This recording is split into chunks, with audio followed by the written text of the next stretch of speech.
ஒரு wheel chair கிடையாது, ஒண்ணு கிடையாது, கேட்டா வண்டி வர்றது கிடையாது. ஒரு மணி நேரமா மேல நின்று தூக்கிட்டு வர. நேத்துல இருந்து இந்த ஒரு வீடியோ வைரலா போயிட்டு இருந்துச்சு. நிறைய சமூக ஆர்வலர்களும் இந்த ஒரு வீடியோவை போட்டு கண்டனம் தெரிவிச்சிருந்தாங்க. எனக்கு இதுல ஏதோ தப்பா தெரிஞ்சிச்சு, ஒரு டவுட் இருந்துச்சு, அதனால போடாம பொறுமையா இருந்தேன். இப்ப அந்த டவுட் கிளியர் ஆயிருச்சு. அதாவது கோயம்புத்தூர் அரசு மருத்துவக் கல்லூரி மருத்துவமனையில பாத்தீங்கன்னா ஒரு அப்பா பையன் பாத்தீங்கன்னா ஒரு சிகிச்சைக்கு வர அவர் கொஞ்சம் நடக்க முடியாம இருக்காரு, வீல் சேர் தரல அப்படின்னு சொல்லிட்டு அந்த பையன் வந்து பிரச்சனை பண்றாப்ல அந்த மருத்துவமனையில வந்தேன். ஆனா வீல் சேர் தரலைன்னா பிரச்சனை பண்ணி தான் ஆகணும். கண்டிப்பா அந்த அரசு மருத்துவக் கல்லூரி மருத்துவமனையோட முதல்வர் எல்லாரையுமே தண்டிச்சாகணும்.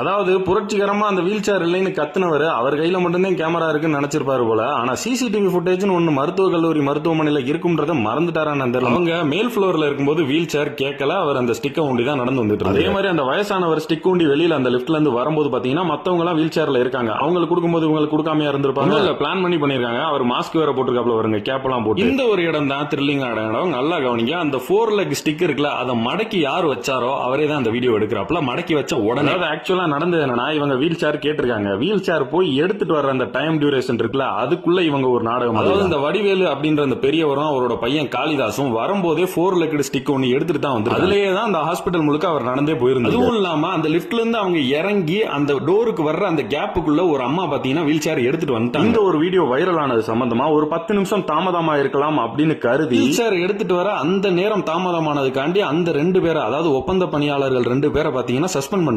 சஸ்பெண்ட் அப்படின்றது வந்து இந்த மாதிரி ஒரு வீடியோ வைரல் ஆயிருச்சு, இந்த மாதிரி இவங்க தப்பு பண்ணிருக்காங்கன்னு நினைச்சு சஸ்பெண்ட் பண்ணிட்டாங்க. அதுக்கப்புறம் தான் சிசிடிவி ஃபுட்டேஜே செக் பண்றாங்க. வரும்போதே இவங்க 2 பேரும் ஒரு 4 லெக் ஸ்டிக் எடுத்துட்டு தான் வந்திருக்காங்க. அதுலயே தான் அந்த ஹாஸ்பிட்டல் முழுக்க டிராவல் பண்ணிருக்காங்க. வீல் சேர் எடுத்துட்டு வரதுக்கு 10 நிமிஷம் லேட் ஆனதுக்கு ஏன் இவ்வளவு ஆக்ரோஷமா இவர் கத்துனாரு, இவரோட நோக்கம் என்ன அப்படின்னு பார்க்கும்போது தெரிய வருது அது எந்த ஊர்ல நடந்துச்சு அப்படின்னு கேட்டா கோயம்புத்தூர் அப்படின்னாங்க.